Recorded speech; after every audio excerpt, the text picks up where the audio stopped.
All right, hey guys. So today, 3.3 day 2, proving lines are parallel. So we're actually going to do some proofs today.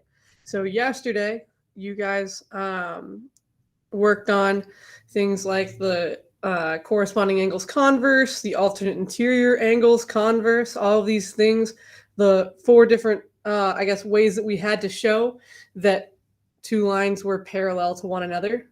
So today, we're going to kind of remember how to do proofs and take a look at a couple of parallel line proofs. So here we go. First, go ahead and flip in your notes to this page where it says, let's start by proving the alternate exterior angles converse. At the very top of the page, it should say 3.3 parentheses day 2. Okay, so once you're on this page, we're going to start by proving the alternate exterior angles converse. And the way that we're going to do it is by using the corresponding angles converse. But let's not get ahead of ourselves here. First, we have a given and we have something we're trying to prove. So the first things first, we always put our given under the first statement. Angle 1 congruent to angle 2, reason, given. Also, if you want to go and number 1 through 4 here, we are going to have 4 steps for this proof. So that would be a smart thing to do. And then the thing we're trying to prove always goes last. M is parallel to N. So there we go. We got that. Now, we're going to label in the picture really quick. Angle 1 is congruent to angle 2. Now, most of the time, we'll just be able to use the alternate exterior angles converse to then say that the lines are parallel to each other. This is a proof that we would do if we didn't yet have the alternate exterior angles converse. So I know it's a little bit confusing, but let's see. So from there, we know that these are congruent. I'm looking for another angle relationship I can use here. And notice this one is labeled right here with a 3. And it makes a vertical angle with angle 2. So I'm going to label that these two are congruent to each other as well. And then I'm going to talk about that in my proof. I'm going to say, well, then angle 2 is congruent to angle 3. And that's because of the vertical angles theorem.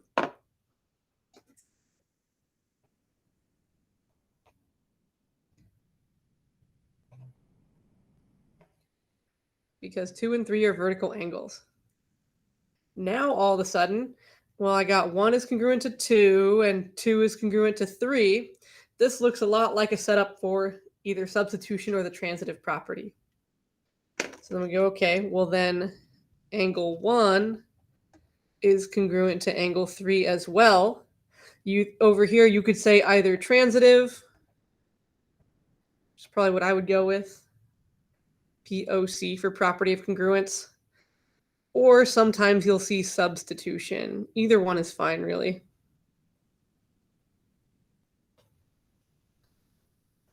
Lastly, now the relationship between angles 1 and 3 is corresponding. So the lines are parallel because of the corresponding angles converse. And we are done. Okay, so these proofs a lot of them are going to go fairly similar in this fashion. We're going to have lines parallel at the end because of some angle relationship that we had from our proof. We're going to have maybe steps in there of like vertical angles or something like that. Or we're going to have like a substitution step a lot of times. So let's do another one of these. Let's keep getting used to this kind of proof. So let's look at the second one. The second one says we are given R is parallel to S and angle 1 is congruent to angle 3. We're going to have 5 steps for this one. So if you want to go ahead and mark down that there are 5 steps, that would be a good thing to do. And our given, we're going to separate it into 2 steps.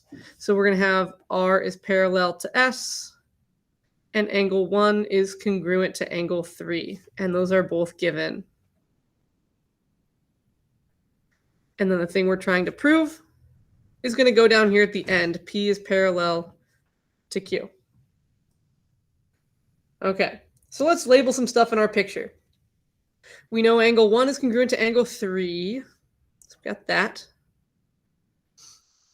And we know R is parallel to S. It's already kind of labeled there with those arrows, but I want to make sure that we notice that those are parallel to one another, because in the next part of my proof, it's going to become important because Q acts like a transversal to R and S.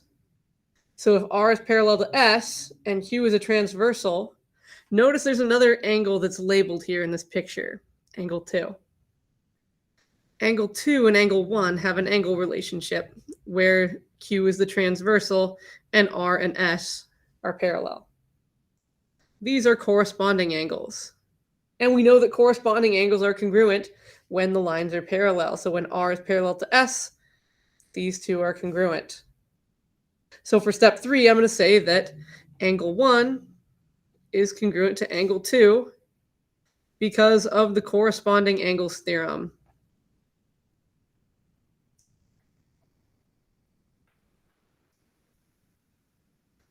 All right. Then, kind of like we did up here where we had like a transitive substitution kind of step, we have 1's congruent to 3 and 1's congruent to 2. So since they're both congruent to 1, 2 and 3 are also congruent. So we can say angle 2 is congruent to angle 3. I would say substitution. You could say transitive if you wanted to. Either way is really fine with me.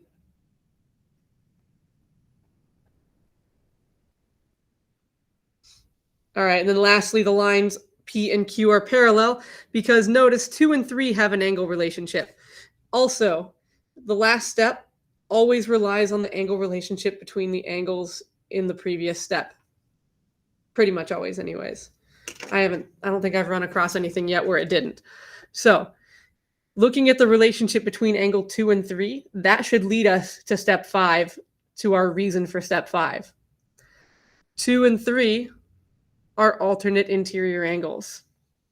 They're inside P and Q. They're on opposite sides of R, which is now acting as a transversal here. So this is going to be alternate interior angles converse. All right. Now we're going to do one more on this page, and then we'll probably do one on the next page as well. All right, so looking at number 3 here now, we're given angle 3 is supplementary to angle 5. All right, so that tells me that angle 3 and angle 5 are different in the picture, but they add to 180.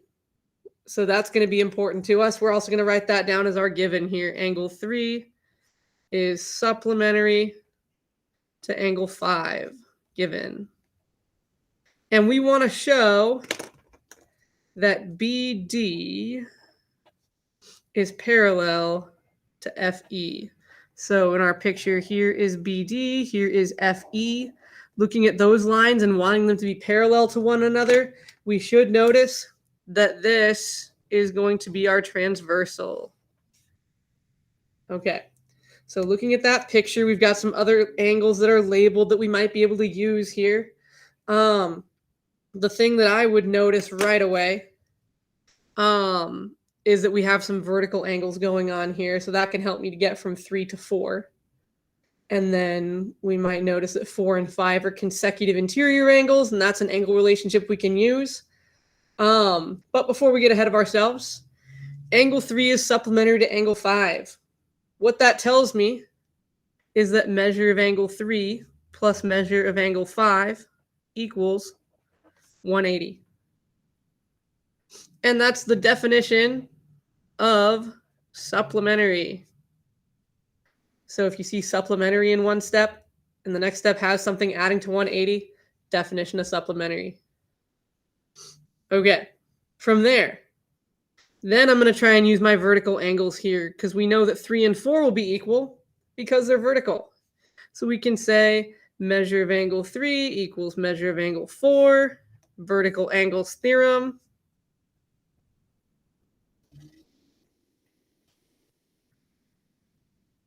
And then what I'm going to do is swap out angle 3 and angle 4 here because I know they're equal, so I can swap them.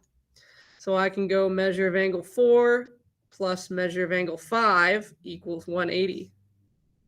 And that is substitution. Anytime I'm like swapping something out that's equivalent, substitution.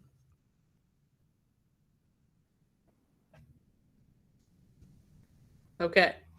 Then lastly, now that I know that 4 and 5 add to 180, that they're supplementary, that's consecutive interior angles, converse.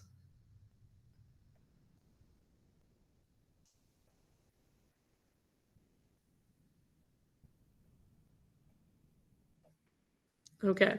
And now sometimes you might see a step in between here where they say angle 4 plus angle 5 equals 180, and then angle 4 and angle 5 are supplementary. You could have an extra step like that. It really depends on who's doing the proof and how rigorous they're making it. So if you saw that, it would be definition of supplementary again, and then you would go to consecutive interior angles, converse afterwards. But most of the time, in this class anyway, you'll see something like this, and then be able to go, okay, consecutive interior angles, converse, because they add to 180. So we're good. Okay. So I know that was a lot of just like completely blank proofs that we walked through together there.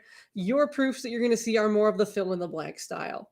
So if you turn the page, we're going to see some shorter fill in the blank proofs that you guys are going to be working on for homework. We'll go through one of them together here real quick. All right, so we have 3 proofs on this page. The first one is the quickest and the easiest. You'll put in your given, you'll put in the thing you're trying to prove, you'll say the angle relationship that came from the first step. So I'm going to do one of the more difficult ones for you. 2 and 3 here will look very similar to each other. So we're going to start with our given. We have angle 1 equals angle 5. It should say congruent. Sorry, guys. Actually, anywhere you see an equal sign on here, the congruent signs didn't print very well, and so they did not show up here. So it should say congruent instead of equal.